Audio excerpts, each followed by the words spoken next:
Dictation start होगा 5 second बाद। Start.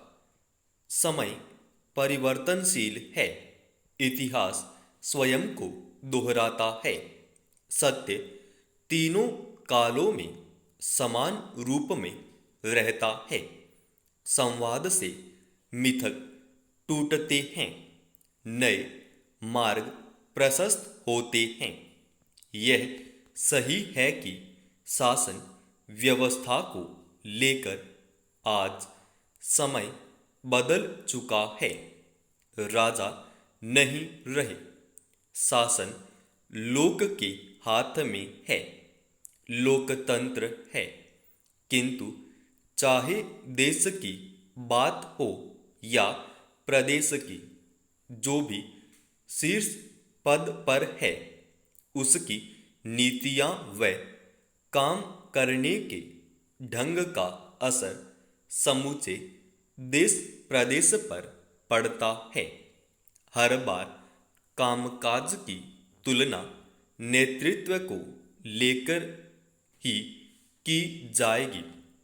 नेतृत्व का जैसा आचरण व व्यवहार होगा, वैसा ही सिस्टम में ऊपर से नीचे तक होगा।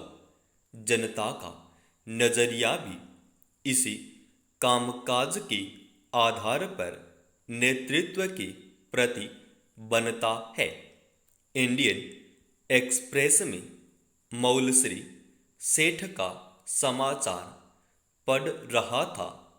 शिक्षित जनप्रतिनिधियों की नई भूमिका को लेकर सबसे पहले तो सिर राजस्थान के मंत्रिमंडल और जनप्रतिनिधियों अधिकारियों की भूमिका के कारण झुक गया। क्या भ्रष्टाचार का खुला वातावरण और क्या योजनाओं की बौछार।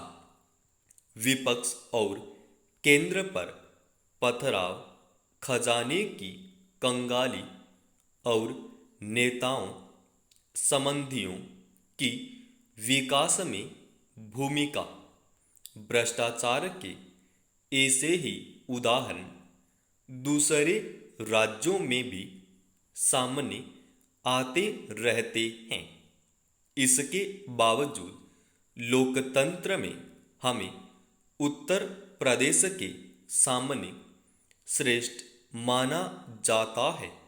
वहाँ अपराध, गुंडाराज, अशिक्षा, भूख, बेरोजगारी मानो एक परंपरा का रूप ले चुके।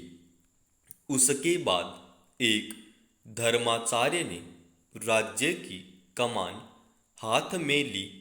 हमें सांप्रदायिकता के आगे सोचने की आवश्यकता है। मुलायम मायावती ने इस आग में घी कम नहीं झोंका है। कांग्रेस ने भी इसी आधार पर शासन किया है।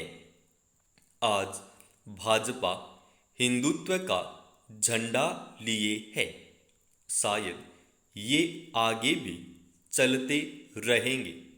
हालांकि नई पीढ़ी ने ऐसे नेताओं को घर बैठाना शुरू कर दिया है। प्रश्न यह है कि क्या हमारी सरकार की तरह परिस्थितियों पर आंसू बहाते रहना है, इन्हें कोसते रहना है, अथवा इन्हें स्वीकार करते हुए आगे विकास का नया मार्ग प्रशस्त करना है। हमारी राज्य सरकार ने तो हाथ खड़े कर दिए।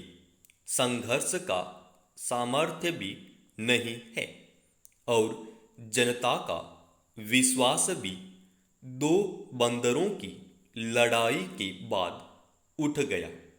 उत्तर प्रदेश के नकारात्मक वातावरण में आज एक राजगुरु चाणक्य के रूप में उभर रहा है। विधानसभा अध्यक्ष सतीश महाना पिछले कुछ समय से उनकी नई भूमिका उभर कर आई है। सबसे पहले तो उन्होंने इस मिथक को तोड़ा कि यूपी विधानसभा में अपराधी विधायकों का बोलबाला है।